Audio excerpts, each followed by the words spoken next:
meu primeiro trabalho assim com cinema, digamos assim, foi um curta-metragem na época de faculdade, assim. Aham.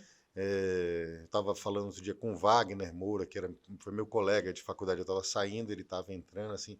Foi um curta meio que marcou a faculdade, porque era um trabalho de faculdade, mas eu fui convidando, assim, uma coisa bem louca, convidando grandes atores. Grande Otelo fez a última aparição dele no cinema, Léa Garcia, Mário Guzmão.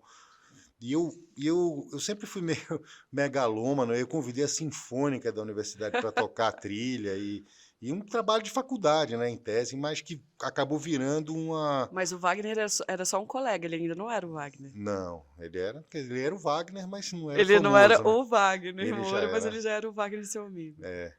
Que E aí, legal. ele falando assim, né, que nessa época as pessoas falavam muito desse curta, chamava Troca de Cabeças. E esse foi o meu primeiro trabalho e foi, de certa forma, o que abriu as portas, assim, porque era um filme que tinha grandes atores negros do Brasil, né? Grande Otelo, inclusive. E, enfim, não sei se eu conto, mas aí foi o filme que me abriu as portas, porque eu fiz esse filme, Conta, sabe por quê? Porque os alunos, eles querem sim, saber como que você pois começou. E é. você contar E, que você fez um filme na escola, que o Wagner não era famoso ainda, inspira não, muito para que eles façam seus filmes mas bem, com enfim, dedicação, né? esse filme eu me dediquei muito. Eu passei os anos de faculdade me preparando para fazer esse filme, né? E quando ele ficou pronto, ele virou meio cult assim em Salvador, por ter tantos atores negros e gente famosa. Na época que foi o pior momento da história do cinema brasileiro, né? A época, os anos Collor, acho que nem agora com o O Bolsonaro. genocida a gente chegou tão baixo assim, mas não se produzia muito cinema, né, nessa época.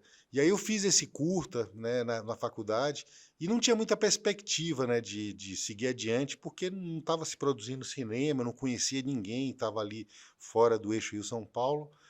Mas aí aconteceu uma coisa que foi sei lá, sorte ou os orixás, assim, que esse curta chegou nos ouvidos do Jorge Amado.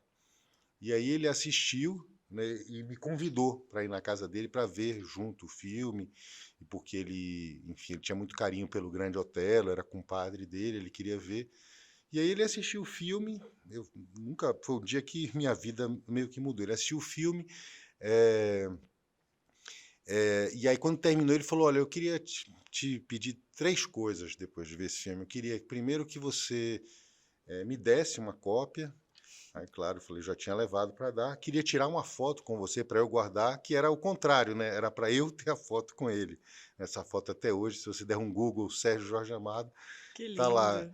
E ele falou, eu quero que você frequente nossa casa. Vem aqui, sempre você é bem-vindo e venha sempre quando você quiser.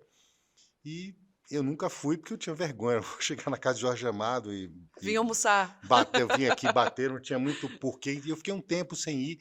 E aí, meses depois, eu recebi uma carta, um fax, né, que na época era fax, do Walter Salles, falando: olha, eu recebi uma cópia de um filme do Jorge Amado, fiquei encantado, a gente precisa se conhecer, trabalhar junto, não sei o quê.